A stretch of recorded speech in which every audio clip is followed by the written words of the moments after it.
Okay, next is from Donald Big White X-Ray. Will love you, me hot legs. That's the actual thing it says. Donald Big White X-Ray will love me. Will you love me hot legs? That's the poster. Okay. The subject is CM Punk's ego is showing. You guys are like you're determined to just destroy my. This is to have me get heat with every single person in the business by the end of this show. We'll have to hey, can you step in for Conan? And then every question is like, hey, do you hate this guy from AEW? Do you hate this guy from WWE? Let me read the email. What's up, my guys? I watched the CM Punk versus Wardlow match, and the ending was something that, if it was on a WWE show, would have caused Mark riots. For those that didn't know, CM Punk took Wardlow's powerbomb 8 times and then still beat Wardlow with a roll-up, a move that requires back strain. According to Solo Monster's show, who's that guy? Joe, did you ever invite this guy to the show when he buried me? I know, so I know him. I actually this guy buried me, and we found a clip of him. I said, "Well, come on the show." I don't mind. He has quite a significant following, so I actually advertised with him once, but he didn't perform very well advertising wise with me. Yeah, because the people that follow his show don't aren't physical fitness like they are in this show. Yeah, you said that, not me. Okay, according to partner. Yeah, this guy like Solar Monster and this JD from New York and stuff like that. But these guys are just literally fans posting as fans and acting like they're expert fans. It's hysterical. Look, right. So, according, let me read this. You're not wrong, but it's also I just have those of us who are still in the business and making money have to just accept that it's that they have a following. Right now, it's kind of like everything you said is true, but it's like all right, just make peace with it. Right. According to Soul Monster's show, which obviously isn't as good as you guys, obviously, that was CM Punk's call and finish. He was always booked to win, but it was his idea to no-sell the 8 finishers. Also, Soul Monster said that he heard reports of CM Punk not getting along with everyone backstage and isolating himself. You don't have to listen to Soul Monster to know that that's an accurate story because he's always been like that. It seems like the CM Punk of WWE is alive and well. Conan and Disco in the YouTube comment section. Well, Conan and Nick in the YouTube comment section. What do you think about the CM Punk stories? Do you think it's all ego massaging? And finally, do you guys know any stories of CM Punk's ego behind the scenes? I just know it's difficult, but you can just tell he's a very sour guy to get along with sometimes. And he's very committed to his, the guy's a great worker. Okay, and you can tell somebody that pays that much attention to detail in his matches is going to kind of be like the type of guy that thinks he knows everything about everything. Which is fine, okay, because the guy's record speaks for itself and his track record of matches and his work. But I'll say this: I thought, I said going into this, the way these characters are being booked, I thought the wrong guy went over. I thought you'd have a better arc and better business ahead if Wardlow, you decided that after pushing this guy for 2 months, killing people and stuff, he has this guy to beat Punk, and now all of a sudden you have, wow, this guy's like one of the top characters on the show. I've been underwhelmed by Punk's whole run in AEW, and I thought that the way they did this, it's just like I said, this is not beholden itself to the suspension of disbelief.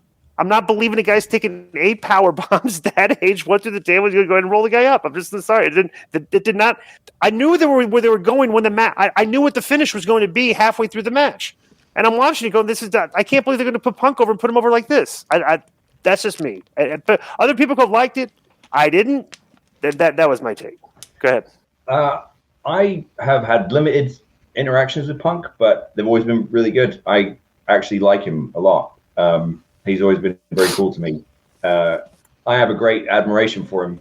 And I think that it's you get these, people like to sort of suggest that there's this narrative about Punk that he's unhappy and he's miserable and he's, grumpy and, he knows who he is and he knows what's going to work and what isn't 99% of the time. Nobody is right 100% of the time. Like, take Cornette. I like Jim. I have a great respect for Jim. I think he's the best extemporaneous speaker in the history of the business. And he is right 99% of the time. But on the 1% of the time that you're not right, you have to be able to go, all right, no, I was wrong on that one. Okay, you're right.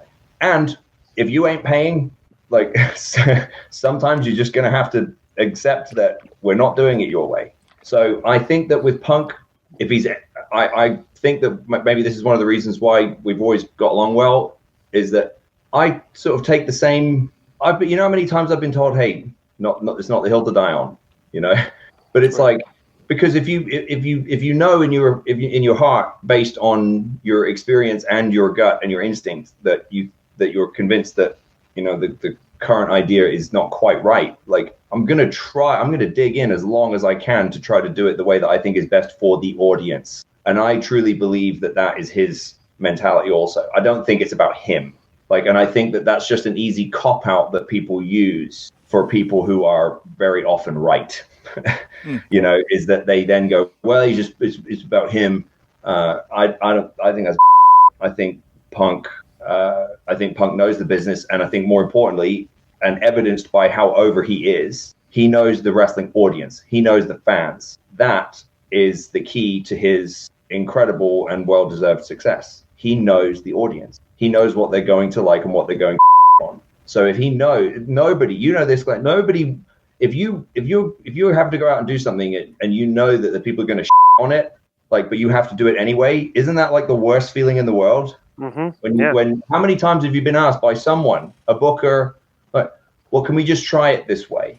And you're going, okay, but they're going to on it, and then you go out and they on it, happens a lot, actually. And then afterwards, it's like, now there's a big discussion, like, why did the people on it? Oh, I don't know, maybe because I told you they were going to, right? And I think that with Punk, he's just passionate, and that's just his, like, he's gonna dig in. And I don't think there's any other wrestler right now who could sell out an arena by himself. He's the only one. When he sold out that building in Chicago, and he wasn't even officially announced, but everyone, you know, we all knew he was there, right? Mm-hmm. Maybe obviously Rock, you know, but like, if you took any other wrestler right now and said, you know, buy tickets to this arena in 4 weeks, this person's going to be there. That's it. Nothing else. I don't know if anyone else would have that ability. So given that alone, it's like, hey, he's the alpha, because he's the only one, in my opinion, who can do that. Did you agree with the finish, though? Huh? Did you agree with that finish? You've given all the reasons why. But did you like that finish? I understood it. Did you like it? Let's say that. Okay. So we can't get a thing. So we can't get the hugely soundbite the way we want to frame it, because Nick always give CM Punk advice. Right? Yeah. Right. Yeah. No, it'll be since you to give him advice. Right. Since you said, I think there's all like, finishes are hard, right? And Punk and MJF is the money angle. So it's one of those situations where you're maybe booked into a corner a little bit. Yeah. But I'm not sure. All I'll say is this: all you have to do is see the reaction to it to know that maybe it sounded better, you know, in principle than it was in execution. But I'm a big fan of both of those guys, and I agree with you. Wardlow's he you know, if he stays on the trajectory he's on, that guy's limitless potential.